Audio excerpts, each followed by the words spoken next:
이 AHI 수치가 0에서 5 사이다. 정상이고요. 5에서 15 사이다. 경증. 15에서 30 사이다. 중등도. 30 이상부터는 중증이라고 표현하시면 됩니다. 몸에 계속적으로 저산소증으로 인한 데미지가 오니까 뇌라든지 심장이라든지 전신적인 부분에 계속적인 데미지를 낳게 되고. 안녕하세요. 좋은미남 이비인후과 남규영 원장입니다.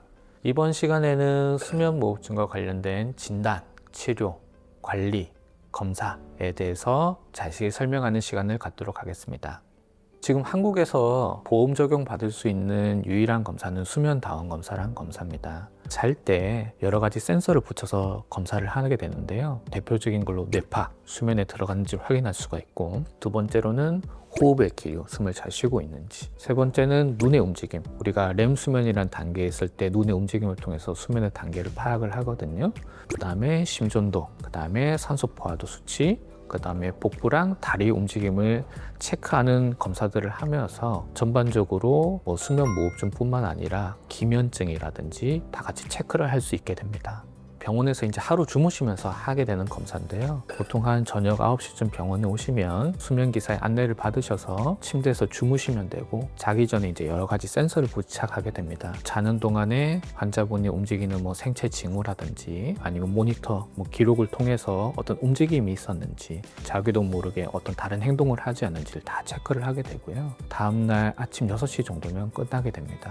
따라서 7시 전에는 검사가 끝나서 병원에 나가실 수가 있게 되고요. 주말도 검사가 다 가능합니다.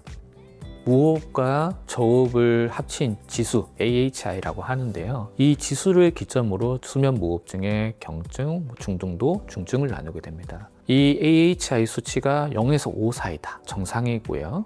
5에서 15 사이다. 경증. 15에서 30 사이다. 중등도. 30 이상부터는 중증이라고 표현하시면 됩니다. 그래서 중증의 수면 무호흡증이 있는 경우라면 거의 2분당 한 문꼴로는 거의 숨이 막혀서 위험한 상황이 발생을 하시는 거거든요. 그런 경우가 있을 때는 반드시 치료가 필요하고 검사들이 필요합니다. 스마트워치라든지 아니면 웨어러블 기계를 통해서 수면 무호흡증이 진단된다, 이렇게 아시는 분도 계시는데요. 호흡량을 체크하는 거는 도움이 됩니다. 다만 이 검사가 환자분이 수면에 들었을 때를 정확하게 판단을 하고 검사하는 건 아니기 때문에 우리나라에서 인정한 정식적인 검사는 아니고요. 이 검사에서 만약에 수면 무호흡증이 진단된다 하더라도 코드를 붙여 넣거나 도움이 된다든지 하는 검사는 절대 안 되고요. 결국 정확한 검사는 수면다원 검사를 통해서 하시게 됩니다.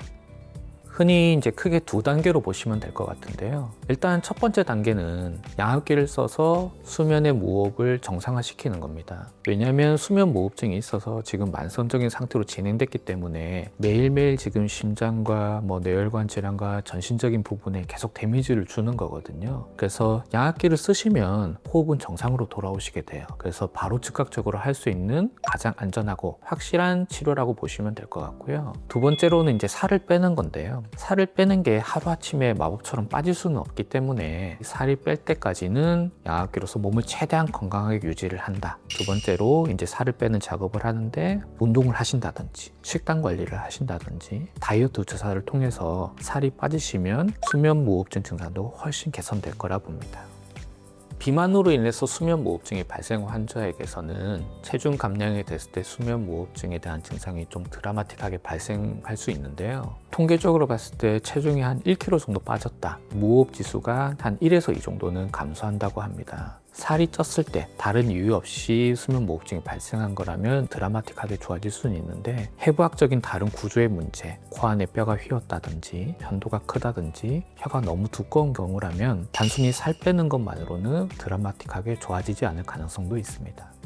예를 들어서 우리가 시력이 나쁜 경우에 안경을 끼잖아요. 근데 안경을 안 끼고 시력이 나쁜 상태를 방치하게 되면 시력은 더 빨리 떨어집니다. 마찬가지로 무호흡이 있는 경우 이를 방치하게 되면 기도가 점점 늘어나게 되고 결국은 이게 만성화되면 회복이 자연스럽게 되진 않을 거거든요. 몸에 계속적으로 저산소증으로 인한 데미지가 오니까 뇌라든지 심장이라든지 전신적인 부분에 계속적인 데미지를 낳게 되고 결국 이게 누적이 매일매일 쌓게 되는 거니까 치료가 없으면 몸에 치명적인 결과를 낳게 될 수 있습니다.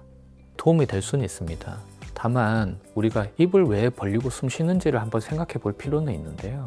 코로 숨을 못 쉬니까 살기 위해서 입을 벌리게 숨 쉬는 경우가 사실 대부분이거든요. 그런 경우에 억지로 입을 테이프를 붙인다면 오히려 더 심해질 수 있겠죠. 그래서 습관적으로 자기도 모르게 입을 벌리고 숨 쉬는 경우라면 그건 도움이 되지만 살기 위해서 입을 벌리고 숨 쉬는 경우는 오히려 악화될 수 있는 가능성이 있어서 경우에 따라 다를 것 같고요. 코도 확장하는 부분도 만약에 겉에 부분이 막혀서 테이프를 통해서 확장하면 도움이 되겠지만 사실 그런 경우보다는 내부의 공간이 좁아지는 경우가 훨씬 많거든요. 일부의 개선은 있을 수 있지만 이미 중등도 이상이나 중증 이상인 환자에게서는 크게 의미는 없다고 보시면 될 것 같습니다.